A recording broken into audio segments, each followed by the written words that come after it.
Success. ছোটবেলায় মনে হতো মাধ্যমিক পাস করলেই সাকসেস, তারপর মনে হলো না কলেজ পাস করলেই সাকসেস, তারপর মনে হলো লাইফ সেটেল হওয়াটাই সাকসেস। কলেজ পাস আউট, দিদি নাম্বার ওয়ানের ফার্স্ট, গ্রামের সাধারণ মেয়েটা স্বপ্ন হলো অভিনয় করার। অভিনয়ের জন্য স্বপ্নের শহর কলকাতায় পাড়ি দিল। কিছুদিন পর সাধারণ মেয়েটি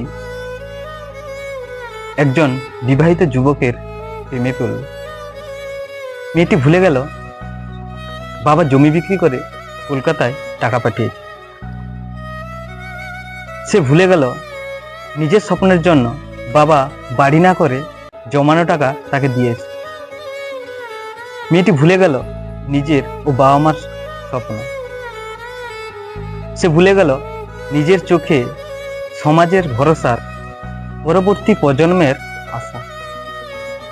অবশেষে বাবা ও মা মানিয়ে নেওয়ার জন্য মেয়েটি সুসাইড করল। তাহলে বাবা মার কি ভুল তাকে সাপোর্ট করা? নিজের ভুল সাকসেসের পিছনে দৌড়ানো? না হলে রঙিন দুনিয়ায় নিজেকে মানিয়ে উঠতে পারলো না।